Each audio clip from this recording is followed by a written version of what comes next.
तो आप तस्वीरों में देख रहे हैं हमारे साथ खास मेहमान जुड़ चुके हैं। पूर्व राजनयिक विवेक काटजू साहब आपको दिखाई दे रहे हैं। सर, स्वागत है आपका एबीपी न्यूज पर। इस्लामाबाद से पाकिस्तान के राजनीतिक विश्लेषक उमर अल्ताफ हमारे साथ जुड़ेंगे और एबीपी न्यूज संवाददाता हमजा अमीर को आप देख रहे हैं। मेरे सहयोगी आशीष कुमार सिंह आपको नजर आ रहे हैं। पहले हमजा से अपडेट ले लेते हैं। हमजा, आज का दिन महत्वपूर्ण, जिस चीज से बच रहे थे आखिरकार उसी नो कॉन्फिडेंस मोशन का सामना आज इमरान को करना ही होगा।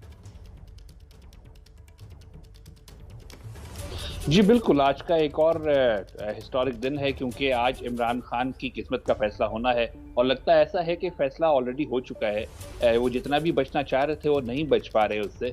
अभी भी जो है वो नेशनल असेंबली में नो कॉन्फिडेंस मोशन के लिए जो है वो ऑपोजिशन लीडर्स का आना शुरू हो गया है। आज तो डिफेक्टेड पीटीआई के जो लीडर्स थे वो भी वहाँ पहुँच रहे हैं और ऑपोजिशन की जॉइंट मीटिंग एक होने वाली है जिसमें 210 कुर्सियाँ लगाई गई हैं। इसका मतलब सीधा सीधा ये है कि ऑपोजिशन के पास नंबर जो पहले 199 थे उनको शायद ये कहीं ना कहीं से और कंसेंट मिल चुका है कि उनके पास अब 210 नंबर हैं। और कल आप मत भूलिए शाम को जब दिन में इमरान खान ने अपनी कैबिनेट मीटिंग की और अपनी पार्लियामेंट्री मीटिंग की तो उसमें भी उनके पास नंबर्स कम थे। 98 लोग वहाँ आए थे उनके मेंबर्स। तो ये बात तो क्लियर है कि आज नो कॉन्फिडेंस वोटिंग होनी चाहिए और अगर होती है तो इमरान खान उसके बाद आगे कैरी नहीं करेंगे। लेकिन हमें ये भी कहा गया है कि आज का सेशन जो है वो काफी लंबा होगा।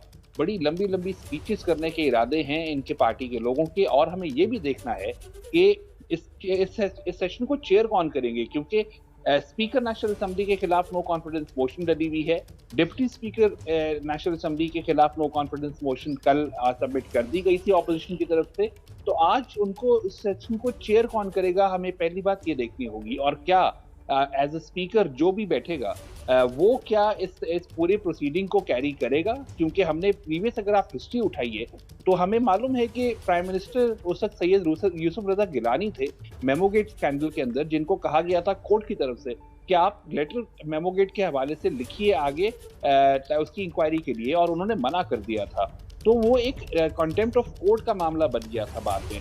लगता है ऐसा है कि अगर इमरान खान ने आज के सेशन को डिले करना है तो कोई ना कोई एक स्ट्रैटेजी तो वो लेके आएगी उनकी पार्टी जिससे जो है वो नो कॉन्फिडेंस वोटिंग को आज ना करवाया जाए। तो ये बड़ा इंटरेस्टिंग होगा कि आज का सेशन कैसे चलता है। अगर जैसे जैसे लिखा गया है वैसे चला तो इमरान खान के खिलाफ वोट्स इकट्ठे हुए हैं और आज इमरान खान आशीष आपसे कुछ पूछना चाह रहे हैं।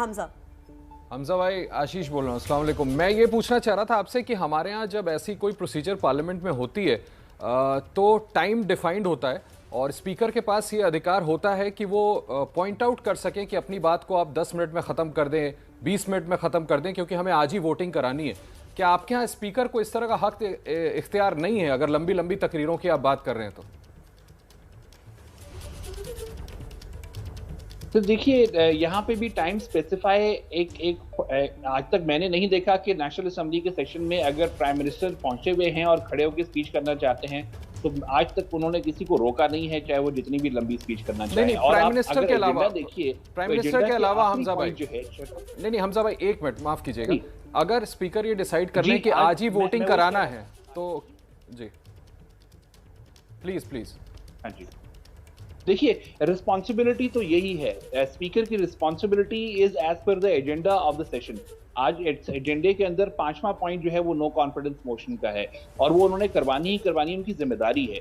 लेकिन सब छठा पॉइंट आप देखिए तो उसमें ये भी कहा गया है कि वो किसी को भी जो है वो अगर कोई स्पीच करनी है, कोई बात करनी है, डिबेट करनी है, खासतौर पे उस कल की स्पीच को लेके और वो थ्रेट को लेके, फॉरेन कॉन्स्पिरेसी को लेके, तो वो सबको अलाउ करेंगे।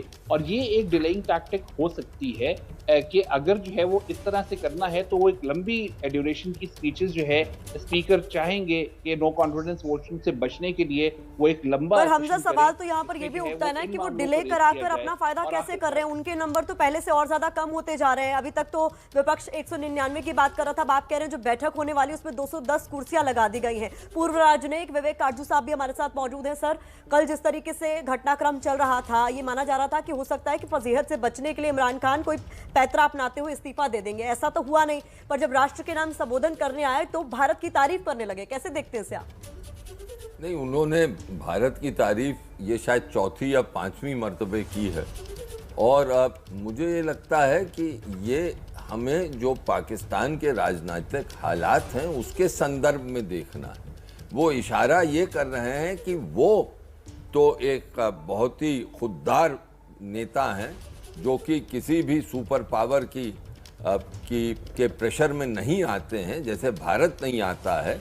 और ये इशारा कर रहे हैं कि इनके जो विपक्षी हैं, जिनको ये बुरा भला हमेशा कहते हैं, शहबाज शरीफ, मौलाना साहब और भुट्टो बिलावल को, कि ये जो हैं ये कठपुतली हैं, ये विदेशी ताकतों के प्रेशर में आके चलते हैं, उनके इशारों पे चलेंगे। तो मैं तो जो भारत की तारीफ कर रहे हैं इस संदर्भ में देखता हूं, क्योंकि जिस तरह इन्होंने हमेशा भारत पे आग उगली है वो भी हमें याद रखना है।